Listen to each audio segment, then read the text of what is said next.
السلام علیکم ناظرین، اسلامک ڈسکوری اسٹوڈیو میں خوش آمدید۔ ناظرین، آج کی اس ویڈیو میں ہم بات کرنے جا رہے ہیں بیت المعمور یعنی فرشتوں کے کعبے کے بارے میں۔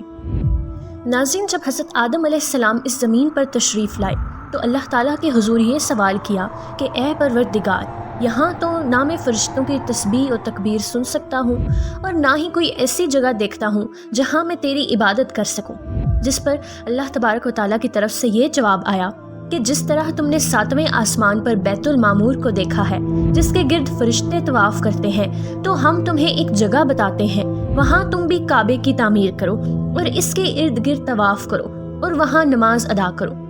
حضرت جبرائیل علیہ السلام نے حضرت آدم علیہ السلام کو وہ جگہ دکھائی اور وہاں اپنے پر مار کر بنیاد رکھی، پھر دیواروں کو بلند کر دیا، اور اس خانہ کعبہ کی تعمیر میں حضرت نوح علیہ السلام نے بھی اپنا کردار ادا کیا اور حضرت ابراہیم علیہ السلام نے اس کی تعمیر کو مکمل کیا۔ ناظرین، اب سوال یہ اٹھتا ہے کہ 7ویں آسمان پر موجود وہ مقدس گھر کیا تھا جس کی مشابہت میں حضرت آدم علیہ السلام نے خانہ کعبہ کی تعمیر کی؟ ناظرین، دراصل بیت المعمور کے معنی آباد گھر کے ہیں۔ یہ دراصل فرشتوں کا کعبہ ہے جو 7ویں آسمان پر کعبۃ اللہ کے عین اوپر ہے۔ فرشتے اس گھر کا طواف کرتے ہیں۔ بعض روایات کے مطابق ہر روز 70,000 فرشتے عبادت اور طواف کے لیے آتے ہیں، اور ایک دفعہ طواف کرنے کے بعد ان کو قیامت تک دوبارہ موقع نہیں ملتا، اور اس طرح ہر روز نئے 70,000 فرشتے آتے جاتے ہیں۔ ناظرین، حدیث مبارکہ میں ہے کہ جب نبی کریم صلی اللہ علیہ وآلہ وسلم معراج کی رات آسمانوں پر سفر کے لیے گئے تو حضور نبی کریم صلی اللہ علیہ وآلہ وسلم کا گزر بیت المعمور کے پاس سے ہوا۔ حضور نبی کریم صلی اللہ علیہ وآلہ وسلم نے دیکھا کہ حضرت ابراہیم علیہ السلام بیت المعمور کے ساتھ ٹیک لگائے بیٹھے ہیں۔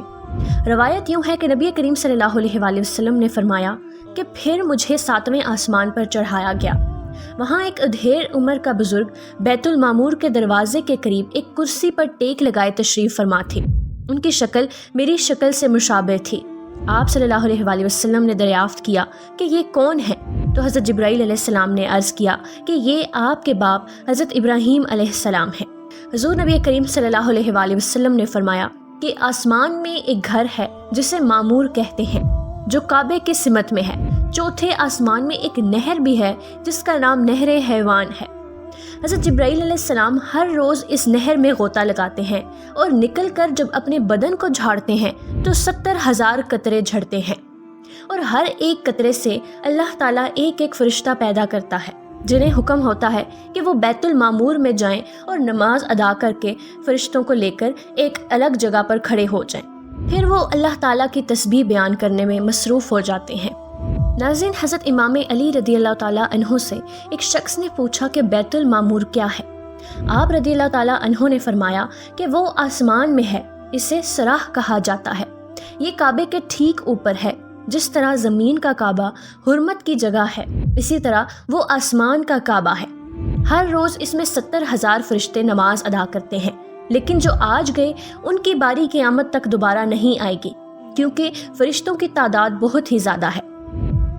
ناظرین، جب نبی کریم صلی اللہ علیہ وآلہ وسلم بیت المعمور کے قریب گئے تو وہاں کچھ فرشتوں کو دیکھا۔ ان میں سے کچھ فرشتے رکوع میں تھے، کچھ قیام میں تھے اور کچھ سجدوں میں گرے ہوئے تھے۔ آپ صلی اللہ علیہ وآلہ وسلم نے حضرت جبرائیل علیہ السلام سے دریافت کیا کہ یہ کیا کر رہے ہیں؟ تو حضرت جبرائیل علیہ السلام نے فرمایا کہ یہ نماز ادا کر رہے ہیں۔ ناظرین، آپ صلی اللہ علیہ وآلہ وسلم کو یہ عبادتیں اتنی پسند آئیں کہ آپ نے اللہ سے اپنی امت کے لیے نمازوں کا تحفہ مانگا، لہٰذا اللہ تعالیٰ نے اہل ایمان پر رحم کیا اور ایسی نماز عطا کی کہ جس میں تمام عبادتوں کا مجموعہ تھا۔ ہم ایک ہی نماز میں رکوع، قیام اور سجدہ کرتے ہیں۔ ناظرین، سورہ طور میں اللہ تعالیٰ نے اس مقدس گھر کا ذکر کچھ یوں کیا کہ قسم ہے طور کی اور اس کتاب کی جو لکھی گئی ہے کشادہ ورقوں میں، اور بیت المعمور یعنی آباد گھر کی قسم، اور اونچی چھت اور جوش مارتے ہوئے سمندر کی، بے شک آپ کے رب کا عذاب واقع ہو کر رہے گا۔ ناظرین، محققین نے بیت المعمور کو ہمارے اس کائنات کا مرکز قرار دیا ہے، جیسے کعبہ شریف ہماری اس دنیا کا مرکز ہے جس کے گرد تمام بندے طواف کرتے ہیں، اسی طرح فرشتے آسمان میں بیت المعمور کا طواف کرتے ہیں اور وہیں عبادت بھی کرتے ہیں۔ تو ناظرین، یہ تھی ہماری آج کی ویڈیو۔ بہت جلد ملتے ہیں ایک نئی ویڈیو کے ساتھ، تب تک کے لیے ہمیں اجازت دیجیے۔ اللہ حافظ۔